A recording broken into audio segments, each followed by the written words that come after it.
Hello student, चलिए हम आज एक क्वेश्चन सॉल्व करेंगे। First law of thermodynamics, heat work and energy interactions से आज हम इससे एक क्वेश्चन करने वाले हैं। क्वेश्चन तो बहुत सारा है, लेकिन आज हम एक छोटा सा क्वेश्चन कॉन्सेप्टेबल, आपको बहुत हाई मीडियम में है ये कॉन्सेप्ट, इसमें ज़्यादा ही लगा गया है। ये समझ गए तो आगे क्वेश्चन समझ जाएंगे। चलिए इसको जूम करते हैं। चलो भाई, इसको हम समझते हैं और इस क्वेश्चन को चलो हम पढ़ते हैं।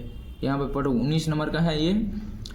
द कंटेंट ऑफ ए वाल इंसुलेटेड टैंक, यहाँ पे वेल लिखा गया, वाल होगा, are heated by a resistor of इतना ohm in which 10 ampere current is flowing. Consider the tank along with its constant as a thermodynamic system.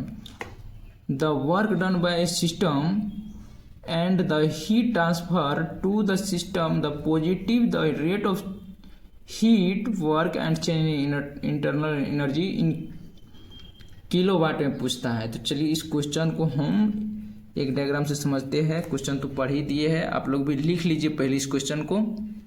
वैसे हम यहाँ पर भी लिखे हैं एक कॉपी में, यहाँ पर देख सकते हैं, ये मेरा कॉपी में हम लिखे हैं। तो यहाँ पे आप देख सकते हैं वही क्वेश्चन है, यहाँ पे मैंने छापा है, लिखा है। तो चलिए क्वेश्चन बोल रहा है एक टैंक है, ठीक है, उसका वाल जो है पूरा इंसुलेटेड है। हीट ट्रांसफर क्या होगा उसमें, अगर इंसुलेटेड होगा तो हीट ट्रांसफर 0 हो जाएगा। और ये कॉइल है, ठीक है, इसमें कॉइल है। तो कॉइल क्या करता है, उसका रेसिस्टर कितना है, रेसिस्टर है उसका 23 ओम, और हमको क्या कहते हैं करंट कितना है 10 एम्पियर। तो बोल रहा है हमको जो change internal energy in KW, मैंने जब फ्लो हो रहा है तो चेंज इंटरनल एनर्जी पूछ रहा है किलोवाट में कितना होगा। तो चलो भाई हम जो है इसका सॉल्यूशन करते हैं। थोड़ा इसको जूम कर दिया जाए, दिखाई अच्छा से देगा, उसके बाद आपको लिखने में भी सुविधा हो जाएगा। क्वेश्चन उतार लीजिए, उसके बाद चलिए सॉल्यूशन में। हीट ट्रांसफ़र कितना हो जाएगा, 0 हो जाएगा, क्योंकि वाल इंसुलेटेड है। टैंक इज वाल इंसुलेटेड, हाँ वही बात है। इंक्रीज द इंटरनल एनर्जी, उसका इंटरनल एनर्जी क्या हो रहा है, इंक्रीज हो रहा है। डेल यू क्या है, rate of heat dissipated by a resistor, और डेल यू बराबर होता है A²R। तो यहाँ पर देख सकते हैं ये फिगर आप अभी समझ ही गए हैं। यहाँ पे थोड़ा सा एरो दे देना, ये हो गया तुमको, ये हो गया वाल, तुम्हारा वाल, ये क्या है, इंसुलेटेड है।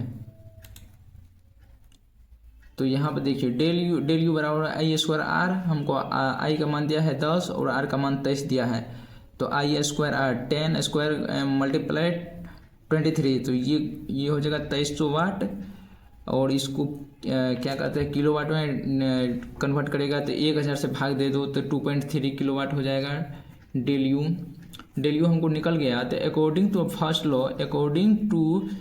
The first law of thermodynamics for any process, माने अकॉर्डिंग टू फर्स्ट लॉ के अनुसार डेल क्यू बराबर होता है del U plus del W. ये आप लोग पढ़े होंगे फर्स्ट लॉ में, माने ये जो कंजर्वेशन ऑफ एनर्जी को क्या कहता है, फर्स्ट लॉ डिनोट किया जाता है। फर्स्ट लॉ क्या है, इन कंजर्वेशन ऑफ एनर्जी बेस है, मतलब एनर्जी को न ही ख़त्म कर सकते हैं न ही हम पैदा कर सकते हैं, इसको एक से दूसरे में कन्वर्ट कर सकते हैं।